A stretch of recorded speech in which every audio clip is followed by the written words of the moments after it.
So we will read the last verse which we did in the last class, which is the 8th verse. Let's read the verse. Niyatam kuru karmatvam karmadhyayo ya karmanaha sharira yatra pichatena prasiddheya the karmanaha. So last class we had seen this verse. Basically Krishna is talking about karma yoga. From this onwards he is going to discuss more in detail about karma yoga. So we had generally seen what are the different types of karma: Satvika karma, Rajasika karma and Tamasika karma, out of which the ideal karma to be done is Satvika karma. And what kind of karmas do we need to do? The compulsory ones we need to do are the Pancha Mahayagya karmas. So we had seen what are the Pancha Mahayagya karmas. These karmas are supposed to be done without fail. By doing, we may not get any bonus point, but by not doing, we may incur papa, especially if we are looking for spiritual growth. And if you perform this, your mind will be more prepared for receiving the knowledge. Because if the mind is not prepared, the knowledge is not going to be firmly rooted in the mind. Only when the knowledge is rooted in the mind, that mind will ultimately move to the final stage called moksha. So karma yoga is the starting point, and these karmas are prescribed for the sattvic karma. And then comes the attitude, how you do the karma. When you do the karma with expectation, it becomes a normal karma, it becomes bondage. When you do the karma as without focusing on the results, rather to say, results will come, you accept them as prasada. When you do with that attitude, that karma purifies the mind. So karma and yoga, karma is the action to be done, yoga is the attitude. So when these two are done in the proper way, the proper action with the proper attitude becomes karma yoga. So in this 8th verse, Krishna had said, you need to do action, what is to be done, because doing action is superior to not doing action. Because even to maintain the body, we need to perform action. You cannot just sit and say everything will be taken care of, I don't need to do anything. Even taking care of the body needs action. So there is no way one can avoid action. So somebody says, okay, good, bad action, if I don't do any action, then I don't incur any papa or punya. That is also not possible, because without action you cannot even maintain your body. So this is the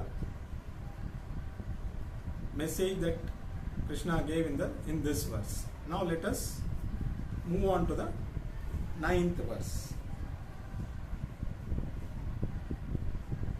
Yagyartha karmano yantra lokoyam karma bandhanaha tadartham karma kaunteya mukta sanga samachara. Now here Krishna introduces a term called yajna. Normally we associate the term yajna with a ritual. You perform a religious ritual with the offering to the fire, and here we are going to look at yajna in a different way. Here we are going to offer the karma to the Lord as a matter of gratitude. So any karma you do, you offer it to the Lord as a out of gratitude. So all action is performed with an act of gratitude. Because if you look at it, everything has been provided for us. Nature provides everything that is required. The 5 elements are there for us to enjoy whatever is required. We look at things around us, we enjoy this lovely nature, we enjoy whatever is there provided by the Lord. Our duty is only to ensure that we don't disturb this harmony. Nature functions as it should, and our duty is to maintain the harmony that nature has provided. If we don't disharmonize, so to say, this nature, that itself we are doing our duty. Because nature provides everything. Like they say, there is enough for everybody's need, but when it comes to greed, there is no limit. And that is what is happening as we are seeing. We are abusing nature, and that is why there are so many natural calamities happening. Not only natural calamities, man-made and nature-made, both are happening because we fail to appreciate whatever has been provided to us by nature. That is the unfortunate part. Even the way we start the day in our culture, it is by touching the earth before we put our feet on it. So it's a yajna. You start the day by asking forgiveness of Mother Earth that you are stepping on her. So when we start with that attitude itself, that means we are in the right way. That's what is prescribed in our. So life is a matter of giving that gratitude, living a life of gratitude. Everything is provided and you are grateful for that. So if you convert all your actions into as an offering to the Lord, you are mentally at peace. You are not at conflict with anything around you. So that is why in this verse, Lord Krishna says,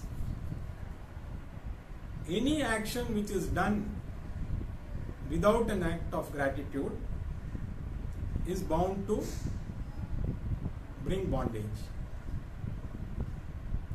It is going to incur karma. Karma in the sense, it will have its result which may or may not be in your favor. But when you do an action with an attitude of attitude of yajna, then automatically your mind is free. You are not incurring any kind of positive or negative karma. So the same karma, like they say, work is worship.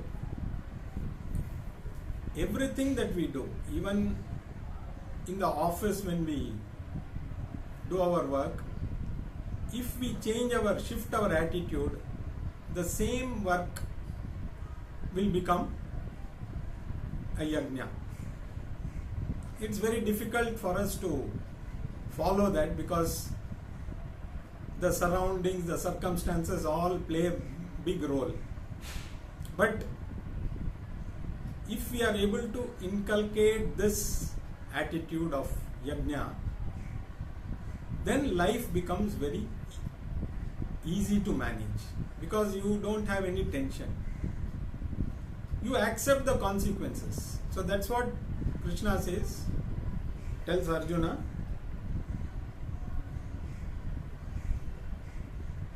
Just go ahead and perform the action, free from any attachment. So you do as an offering to the Lord. You're supposed to do your duty. You do it as an offering to the Lord. The consequences you don't have to worry. Otherwise, any action that we do, we are always worried about whether it will produce the right result, whether we will get what we want, what will happen if I don't get. I have put in so much. People say it's a thankless job. I am doing so many things. So all these things will lead to disturbances in the mind, which ultimately lead to a very unpeaceful atmosphere, which is not good for further growth. Because ultimately, only spiritual growth matters. All the other growth, there is a limit. And even if you achieve that limit, there's nothing beyond that.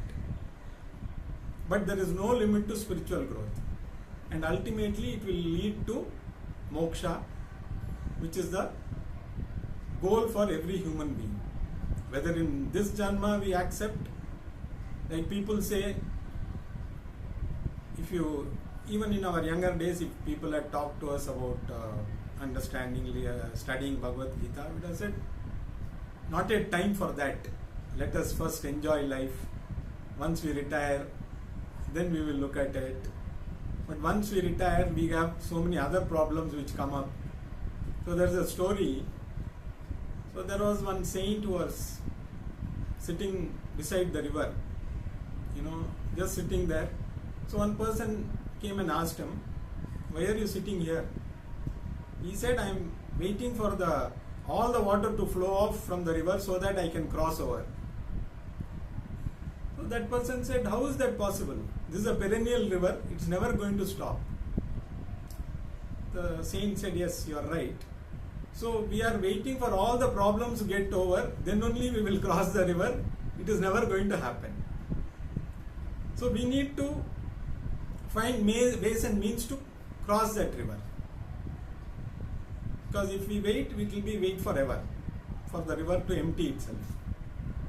So this spiritual growth can happen simultaneously along with our materialistic growth also. There is no harm in having materialistic growth, but without the focus of the goal, that material growth will be of no use. And by the time we realize that this janma will be over, and again we have to take janma and go through all the problems and all the whatever we are supposed to face depending on our karma in the next life also. So this cycle will continue. Punarapi janamam, punarapi maranam. This is what is going to happen all the time. And it is purely in our hands. So the karma factor is going to dictate what we are going to get in the coming lives. So what is in our hand is now to convert this karma into yajna. Offer gratitude to the Lord. Because in normal giving, what we do is In normal giving, we give gifts to others.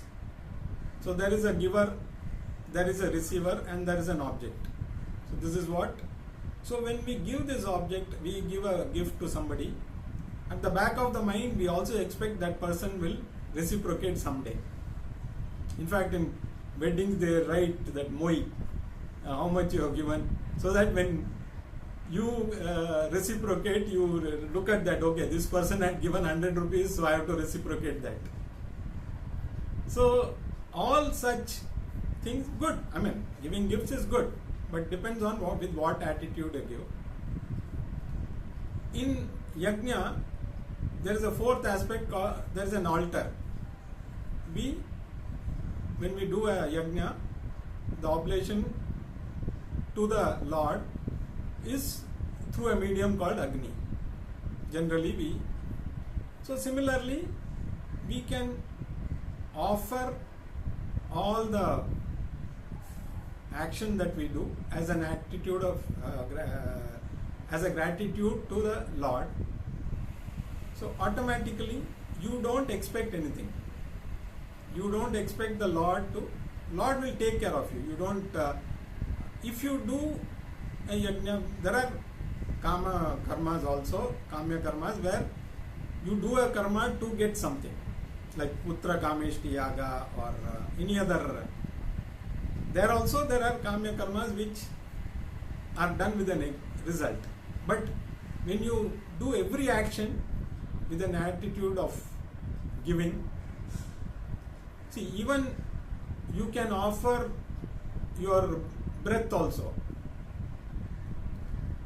The inhalation is offered to exhalation, and the exhalation is offered to inhalation, because everything is God. You offer the food to the digestive fire. So when you take food, it is like you are offering into the digestive fire. The digestive fire is because of the Lord. So in the next chapter we will be seeing Brahmarpanam Brahmahavihi. So everything is Lord. The one who is doing is Lord, the oblation is Lord, the ladle with which you are pouring the oblation is also the God. So everything is the same. So even the food that we take, so that is why there are mantras for everything. You don't eat anything without offering. In fact, they say the food that you eat, if it is not offered to somebody, it becomes poison. So that is the attitude of our dharma. Whether it being, that's why we, even for the beings, other beings, we keep food, we keep rice for the crows, we keep so many things for the others. In fact, we are supposed to invite people every day to partake from our food, which is practically not possible in today's context. It might have been practiced in those days, but we can do whatever is possible within these conditions to express our gratitude. Because any action without devotion is bondage, and any action with devotion becomes liberation. So the same action can either create bondage or it can liberate you. Depends on how you perform that action, that attitude. So when you do it as a yajna,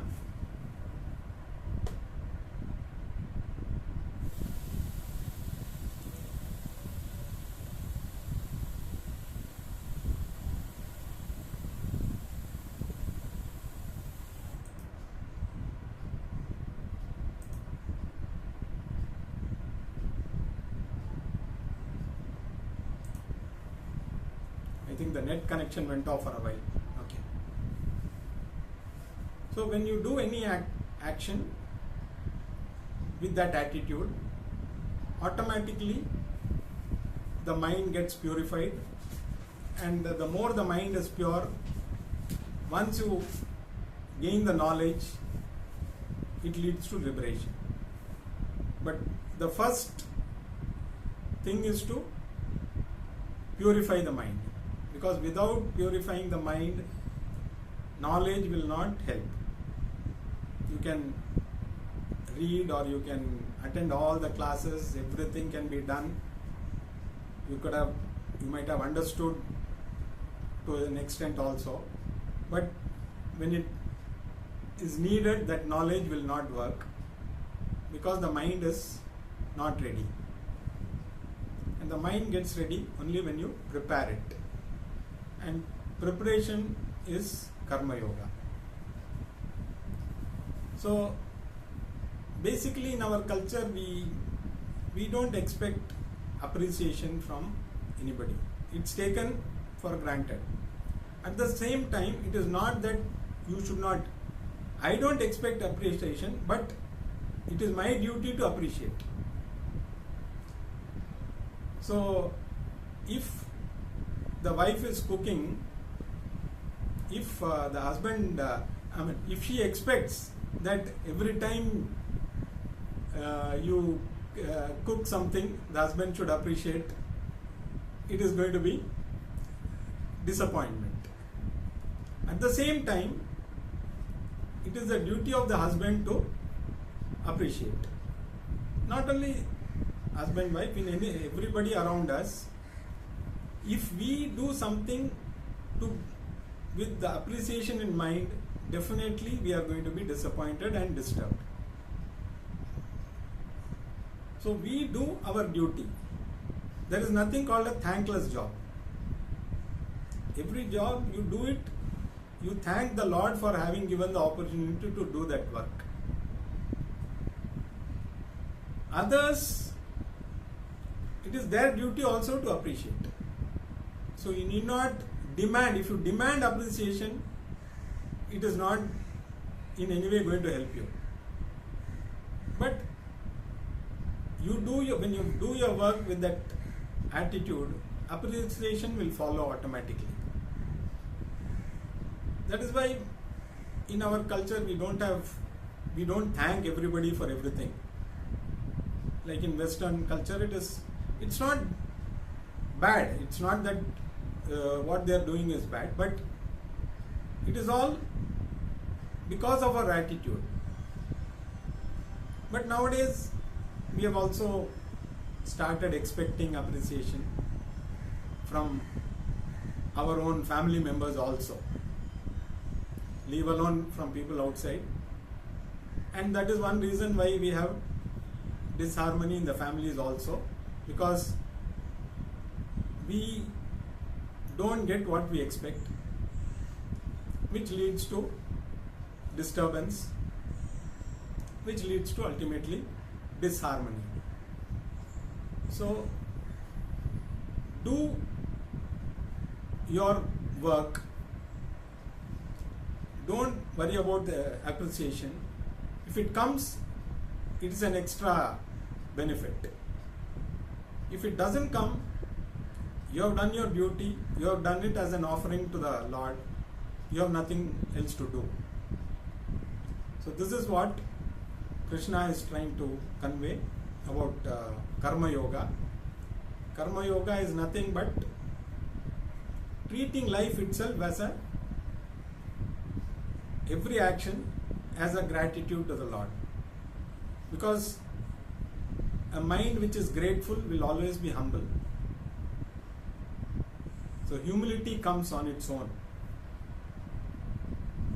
So this is the best way to live. Now let us move on to verse number 10. Saha yajya praja srishtva purovacha prajapatihi anena prasavishyadhyam esho stiva kamadhuka.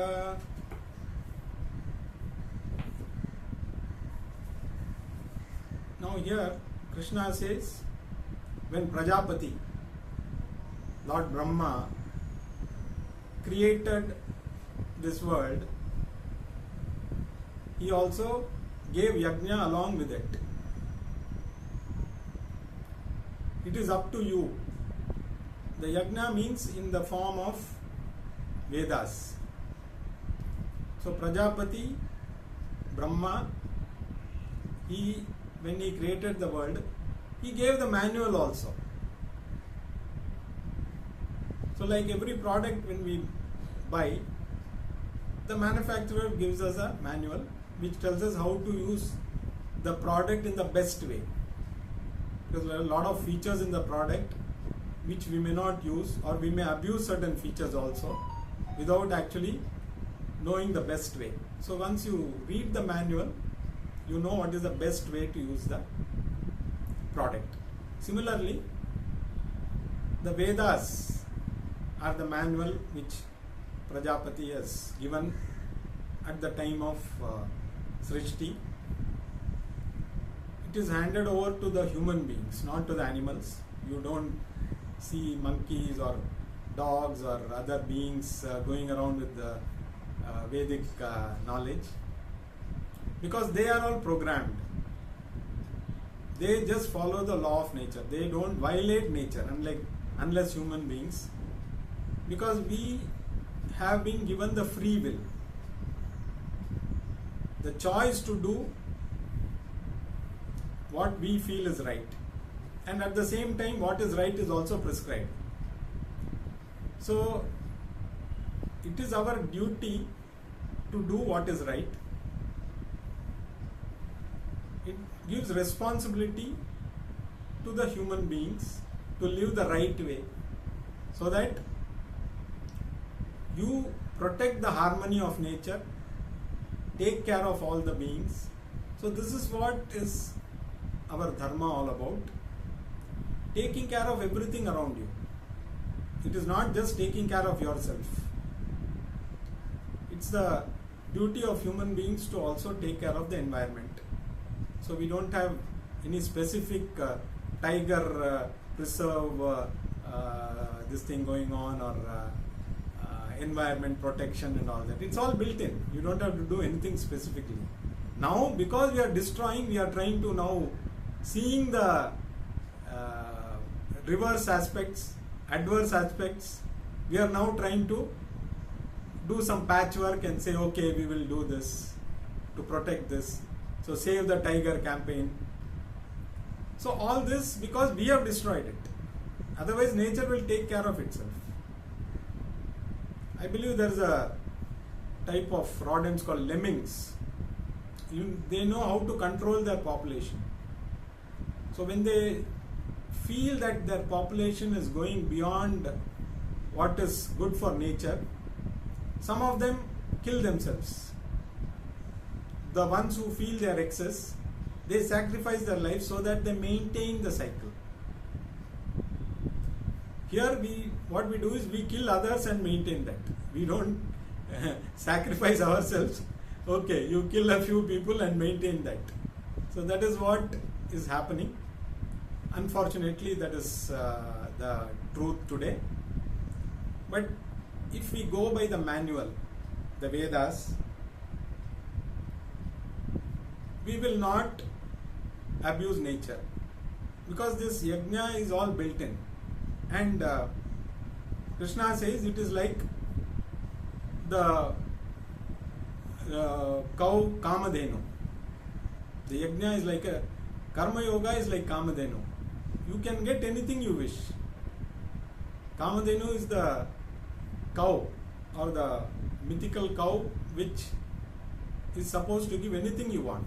Not only just milk. You want a house, you want a car, whatever you wish it gives. So here it is compared to the human mind. You can attain anything you wish, but it should be within the law of nature. If you abuse, that cow will not give the results that you want. You may get adverse results. In fact, the story about Kamadhenu, sage Vasishta was having this cow, and and whoever came to his ashram, any number of people, he could take care of them through this cow. So whether it was 1,000 people coming or 10,000 people coming, within minutes or just at the blink of a second, food or whatever was necessary, it was ready. So when King Vishwamitra went there, he saw this happening. So he went with all his soldiers, and sage Vashishta welcomed him, and he took care of their needs just by using the cow. So I believe Vishwamitra was wanting to take that cow with him, which Vashishta refused. So he said, if you take it also, it will not be of any use to you, because you should be a Brahma Rishi. Only a Brahma Rishi is eligible to keep that cow. A Brahma Rishi is one who knows the truth about the self. So that is why he will not do anything which will disharmonize nature. While the others, it will not be of use, because the cow will not give what you want. So they will not ask something which is within dharma. So this is same thing with when you compare it with the human mind, the same thing we are looking at. The human mind is capable of achieving anything. So today, scientifically or any other way, we have advanced. Today we are sitting in different places and still we are able to attend class. Different countries. Today we had a person from USA who attended the yoga class with us. So all this is great, because technology is something, but how you make use of it is what. Same with nuclear energy. Jayanti will know much more about it. How nuclear energy can make or break. It can destroy. It has destroyed countries. At the same time, today, all the power, all these facilities we are having, because we have tapped that part of nuclear energy for our benefit. So same thing with the human mind. If you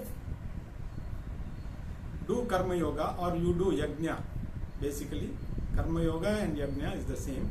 That attitude, automatically, like the cow Kamadhenu, you will get everything that you want.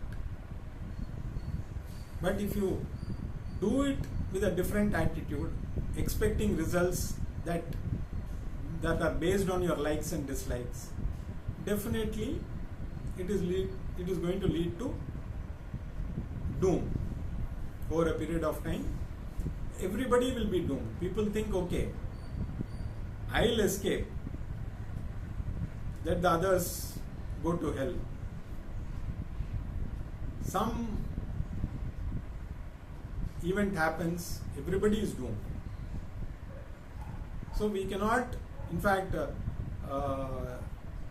was this thing that the world is going to end in some particular year. Everything is going to crash and the whole world and end. So only in one place, those who are able to go to that place, they will not die or something like that. So which is laughable, because it is the same for everybody. Your doom means so ultimately whatever we do, it is going to affect everybody else.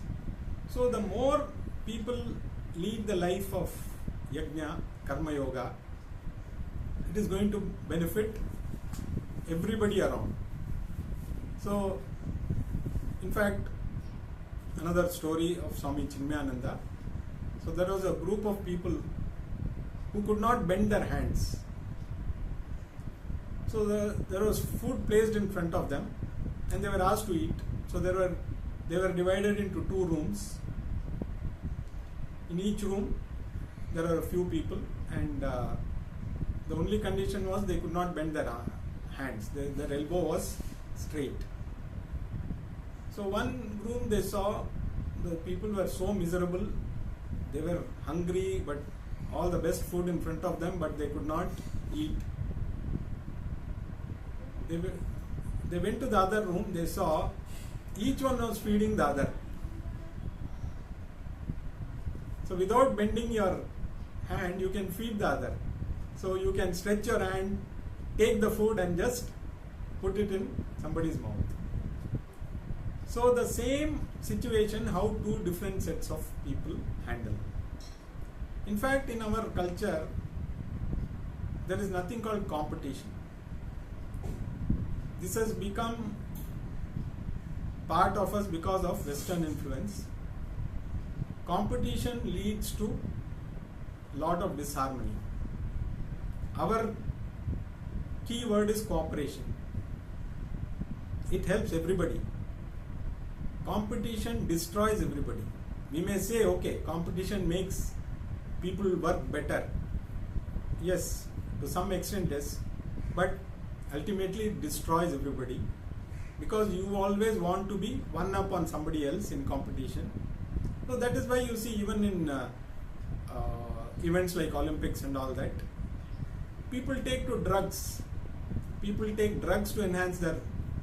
So why all this is required? Because you want to be one up, you want to prove that you are better than other. So you resort to all kinds of... There is no ethics.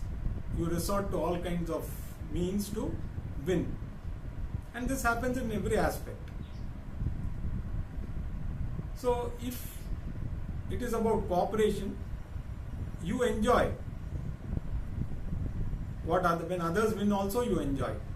You compete for the sake of competing. You go to the Olympics just to participate, just to get that atmosphere.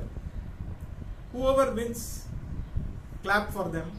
Whether your country wins 100 gold medals or you don't win any medal, you just go and enjoy the performance of everybody.